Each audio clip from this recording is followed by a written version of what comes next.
In yesterday's episode, I spoke about the winner's mindset, and I think I misspoke a little bit. What I really mean is mindset is the weapon. So when we talk about what we're looking for in terms of companies that will produce outsized returns, we spoke about the mindset and the winner's mindset.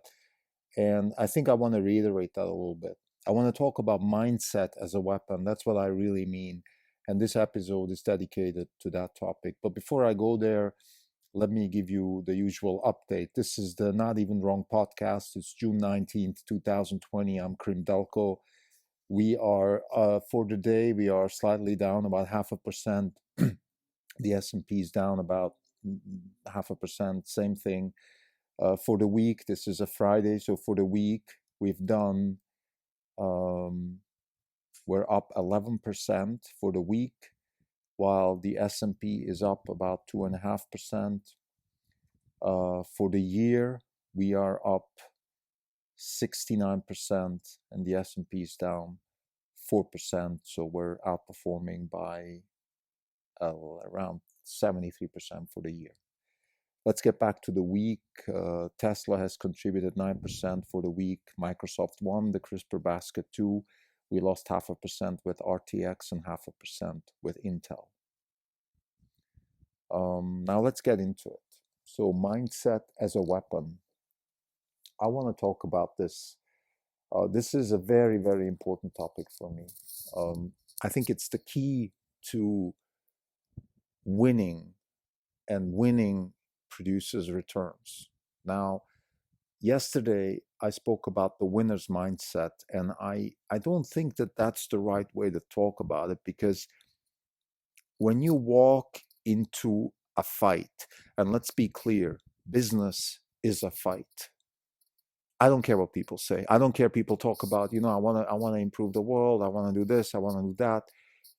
Everything we do as human beings is a fight, because we want to take something that somebody else also wants. And even if they don't know it, once we get it, I guarantee you there's 7.5 billion of us out there. Somebody's going to come up with, hey, I want this too.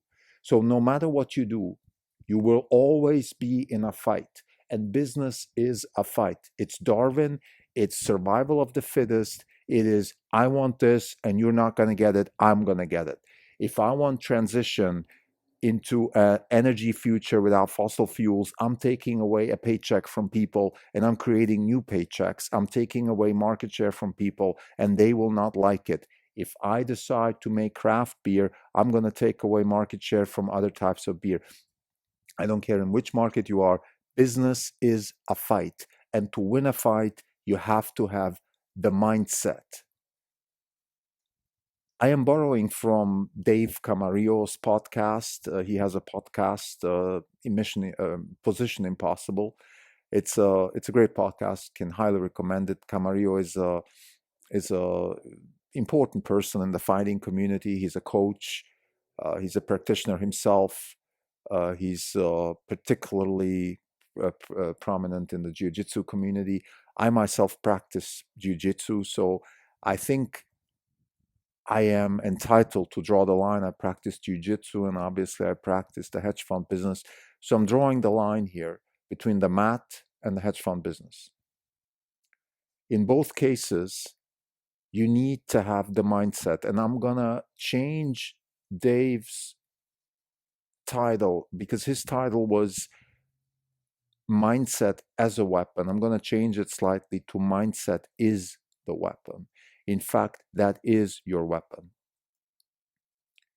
Weapon is something that helps you subdue an opponent, defend against them, submit them.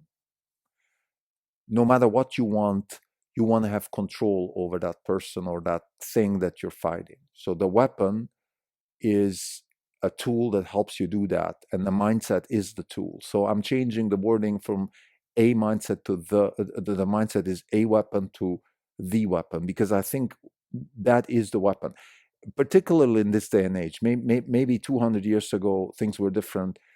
when people were fighting for territories in the United States, or Napoleonic wars and whatnot. I don't know, but today, in this day and age, when availability of technology, availability of tools is so prevalent, availability of capital is relatively easy, I think you're left with mindset as your only weapon to compete. And that's what we're looking for in the companies that we invest in, the mindset as a weapon.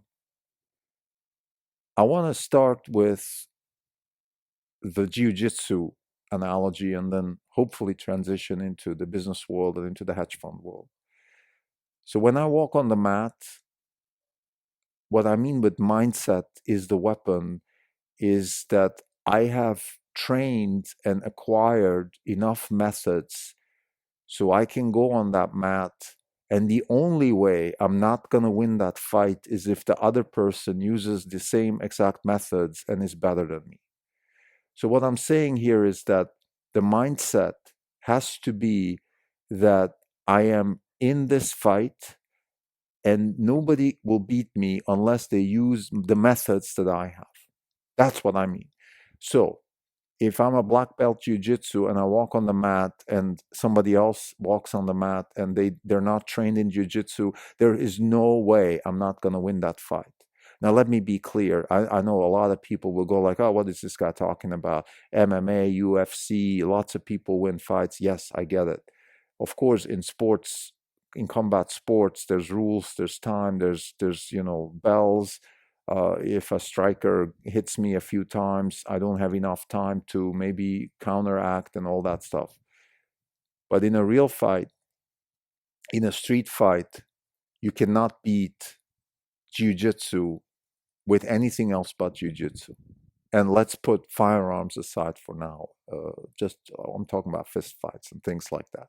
So when I walk on the mat as a jiu-jitsu practitioner, and I am trained enough, let's say I have 8 years of training or more, there's no way that I will not win that fight unless the person on the other side has the same kind of training.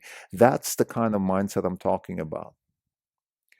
If I have that kind of mindset, that my methods that I acquired to be successful in this particular fight, if my methods are such that nobody can beat me with any other method other than my method, then I have the mindset that is required to win. So winning is a result, not not the thing that I'm actually trying to achieve, but it's just a result from my process.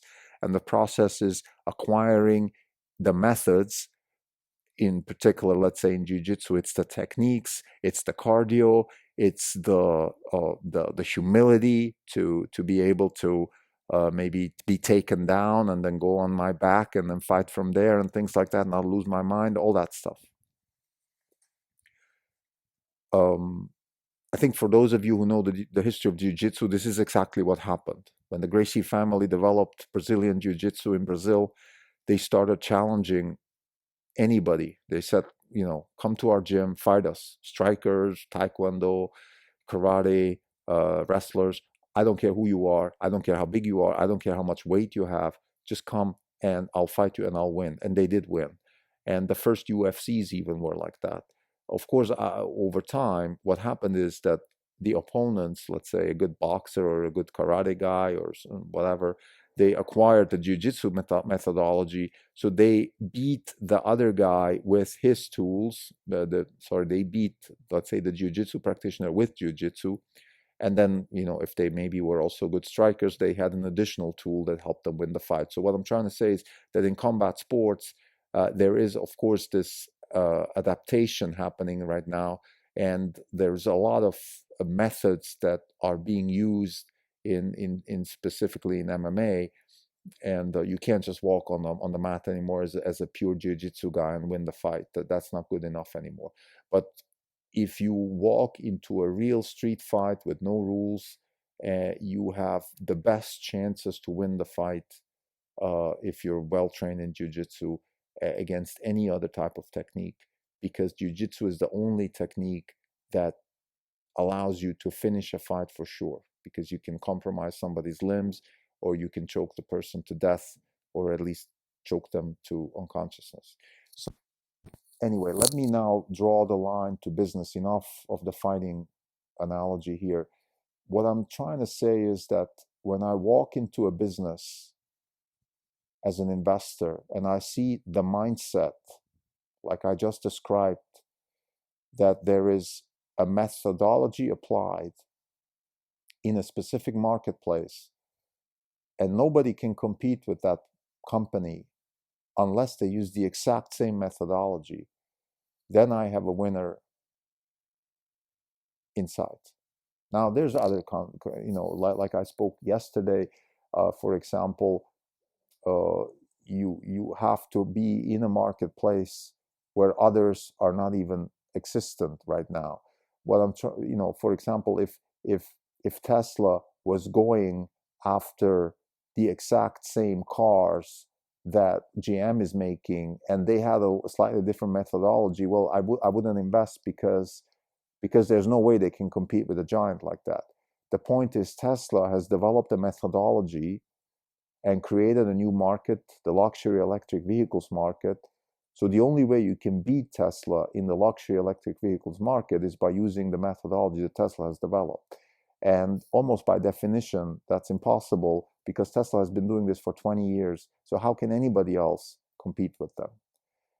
Amazon has developed a methodology to create online commerce in a specific way, in an Amazon way. So if you want to beat them, you have to use their methodology or come up with something that's even better than what they're doing. And that's almost impossible because they've been at it for 3 decades and they've refined and tinkered and made things so much better that it's virtually impossible.